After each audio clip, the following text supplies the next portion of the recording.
Imaginez que vous partiez pêcher pour la première fois. Vous arrivez au bord d'un lac immense. Vous avez votre canne, votre hameçon, votre patience.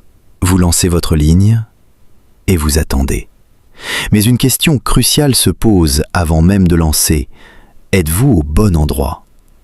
Parce que si vous avez choisi un lac vide, vous pouvez attendre toute la journée, vous ne prendrez rien.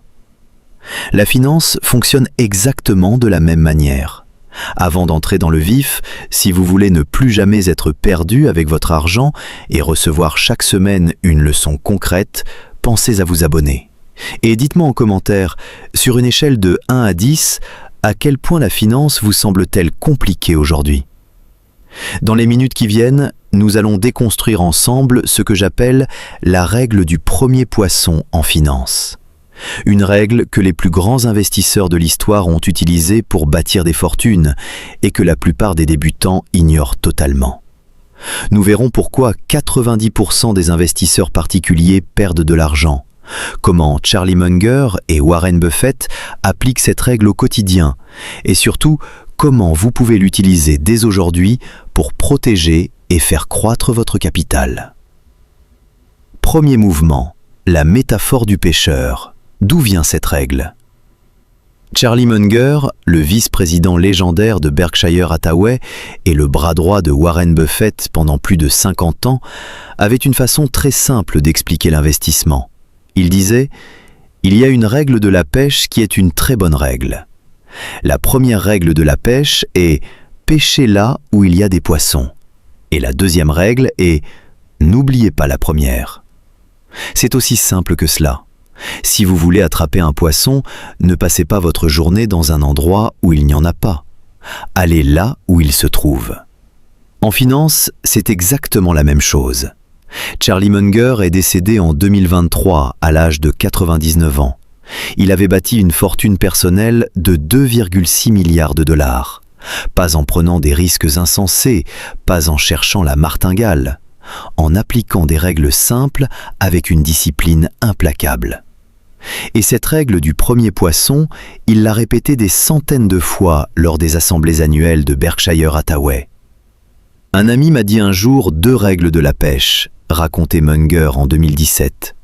La première, pêchez là où il y a des poissons. La deuxième, n'oubliez pas la première. Par cette métaphore, il voulait décoder la complexité des marchés financiers pour les débutants. Investir n'est pas sorcier. Ce qui est sorcier, c'est de rester discipliné. Deuxième mouvement, la première règle de Warren Buffett, ne perdez jamais d'argent. Maintenant, creusons un peu. Warren Buffett, le plus grand investisseur de tous les temps, a une formulation encore plus directe. Il dit « La première règle de l'investissement est de ne pas perdre d'argent, et la deuxième règle est de ne jamais oublier la première. » C'est lapidaire. C'est presque trop simple. Et pourtant, c'est la clé de tout. Beaucoup de gens pensent qu'investir, c'est prendre des risques pour gagner beaucoup. Buffett pense l'inverse. Pour lui, la priorité absolue est la protection du capital. Ne perdez pas d'argent. Pourquoi ? Parce que la mathématique de la perte est impitoyable.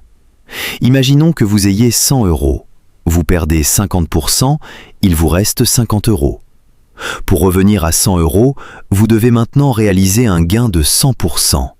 Plus vous perdez, plus la remontée est difficile. C'est la raison pour laquelle les investisseurs professionnels ne cherchent pas à faire des coups de chance. Ils cherchent d'abord à ne pas se planter. Dans une interview avec CNBC, Buffett a révélé l'une de ses plus grandes erreurs. En 1964, il a acheté Berkshire Hathaway, une entreprise textile en déclin. Il pensait faire une bonne affaire. Il s'est trompé. Pendant 20 ans, il a gardé cette entreprise, refusant d'admettre son erreur.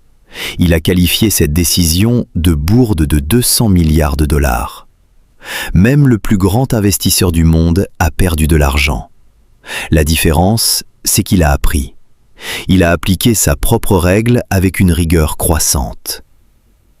Troisième mouvement, la version moderne de la règle, pêchez là où les pros pêchent. Revenons à notre métaphore. Si la première règle est de pêcher là où il y a des poissons, la question devient « Où sont les poissons aujourd'hui ?» La réponse est troublante. Une étude de l'AMF, l'autorité des marchés financiers, publiée en mars 2026, révèle qu'en 2025, un peu plus de 1,9 million de Français ont réalisé au moins un achat ou une vente d'actions. C'est une hausse de 21% par rapport à l'année précédente. La bourse séduit un nombre record d'investisseurs particuliers. Mais voilà le problème. Selon une autre étude de 2025, 73% de ces investisseurs particuliers ont surpondéré les actions technologiques américaines, exactement ce que les professionnels allègent. Ils ont investi 47 milliards d'euros en bourse en 2025, mais au mauvais endroit.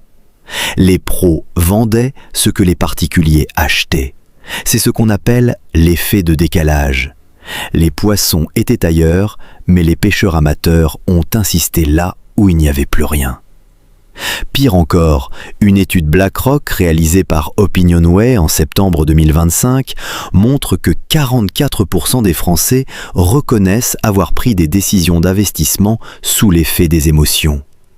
Ils achètent quand tout le monde achète, parce qu'ils ont peur de rater quelque chose. C'est le FOMO, Fear of Missing Out. Et ils vendent quand tout le monde vend, parce qu'ils paniquent. C'est exactement l'inverse de ce qu'il faudrait faire. Quatrième mouvement, les biais cognitifs. Pourquoi notre cerveau nous trahit ? Pour comprendre pourquoi nous faisons ces erreurs, il faut plonger dans la finance comportementale. Les travaux de Daniel Kahneman et Amos Tversky, prix Nobel d'économie, ont mis en évidence plusieurs biais qui expliquent pourquoi les investisseurs particuliers perdent de l'argent de façon systématique. Premier biais, l'excès de confiance. Nous avons tendance à surestimer nos capacités à prédire l'avenir. Un débutant qui ouvre un compte bourse pense souvent qu'il va battre le marché. C'est statistiquement impossible sur le long terme. L'excès de confiance pousse à trader trop souvent, à prendre des risques inutiles et à ignorer les signaux d'alerte.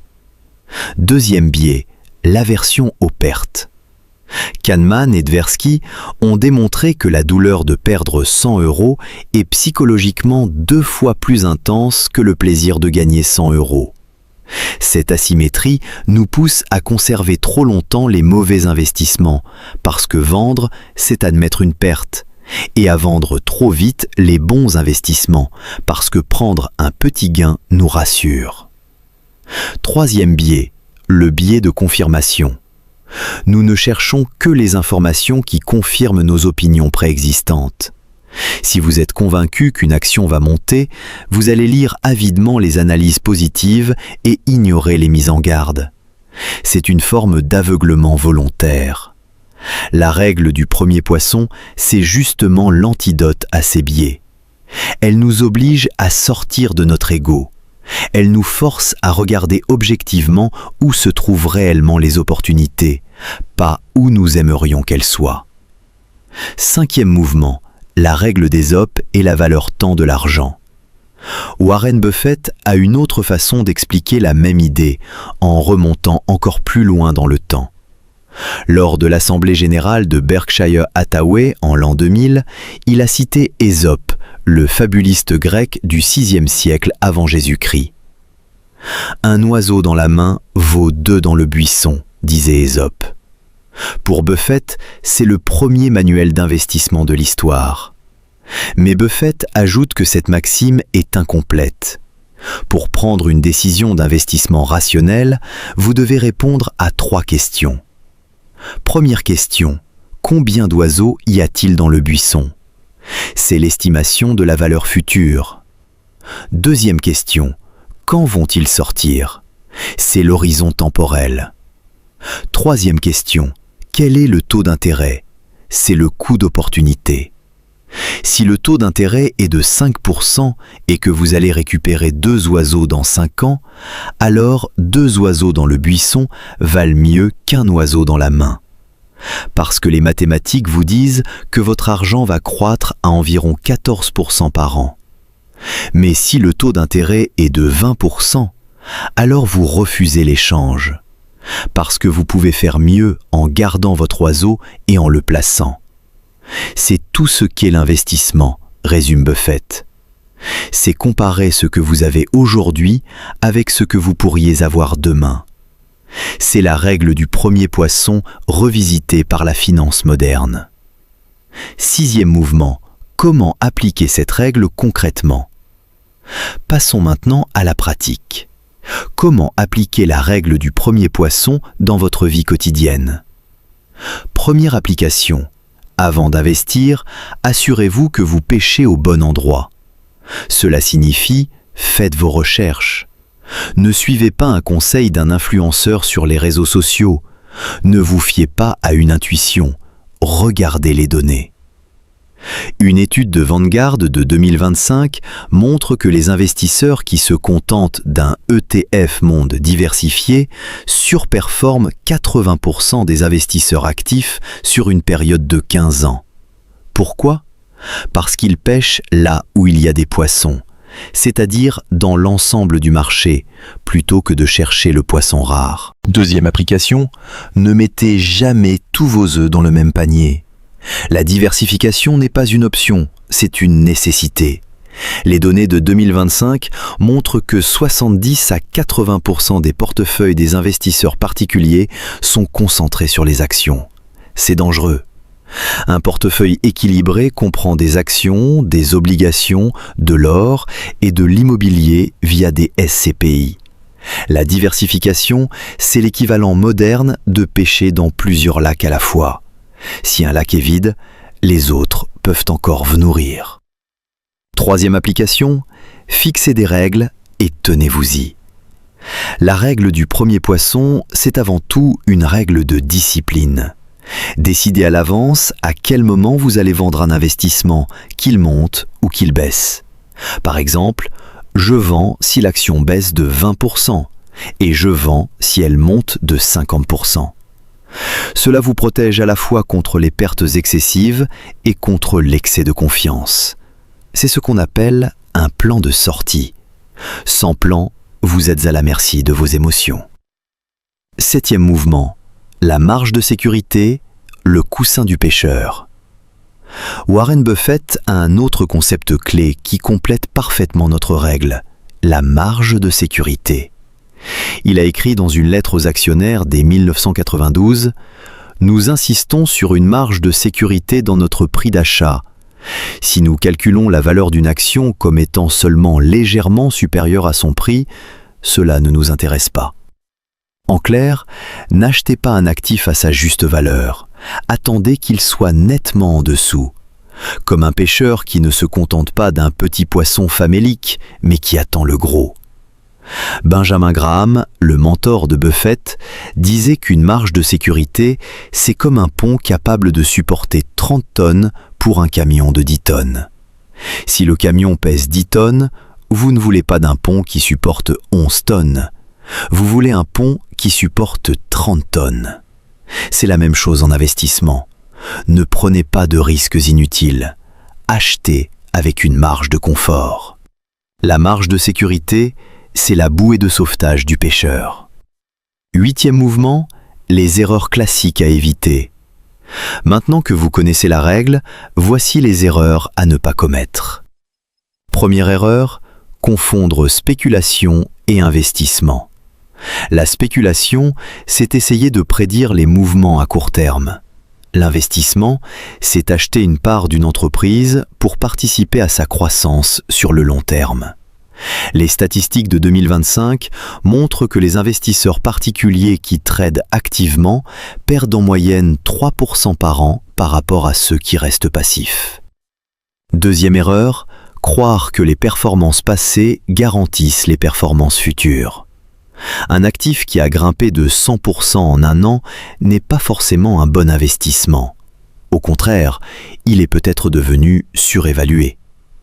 La règle du premier poisson nous dit « Si tous les pêcheurs sont déjà au même endroit, il n'y a probablement plus beaucoup de poissons. » Troisième erreur, investir dans quelque chose que vous ne comprenez pas.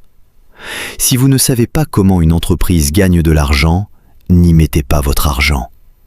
La règle du premier poisson, c'est aussi celle de la clarté. Pêchez dans des eaux que vous connaissez. Investissez dans des secteurs que vous maîtrisez. C'est ce qu'on appelle le cercle de compétences. En résumé, la règle du premier poisson en finance, c'est une philosophie simple en 3 points. Point 1. Pêchez là où il y a des poissons, c'est-à-dire investissez là où les opportunités sont réelles. Point 2. Ne perdez jamais d'argent. Protégez votre capital comme votre bien le plus précieux. Point 3. Gardez une marge de sécurité. N'achetez jamais au prix fort. Attendez la décote. Charlie Munger a utilisé cette règle pour bâtir l'un des plus grands empires financiers du monde. Warren Buffett l'a distillée pendant 70 ans de carrière. Et vous, aujourd'hui, vous pouvez l'appliquer dès votre prochain investissement. La finance n'est pas compliquée. Elle est rendue compliquée par ceux qui veulent vous vendre des produits. La réalité, c'est qu'avec quelques règles simples et une discipline de fer, vous pouvez non seulement protéger votre argent, mais aussi le faire croître de façon constante. La règle du premier poisson n'est pas une astuce. C'est une sagesse millénaire adaptée à notre époque. Si vous avez suivi jusqu'ici, vous savez maintenant pourquoi la règle du premier poisson est la clé de tout investissement réussi. La seule question qui reste, allez-vous l'appliquer dès aujourd'hui? Mettez en commentaire le mot « premier poisson » pour dire que vous êtes prêt à changer votre approche. Abonnez-vous pour ne pas rater les prochaines leçons. Et je vous dis à très bientôt pour un prochain épisode.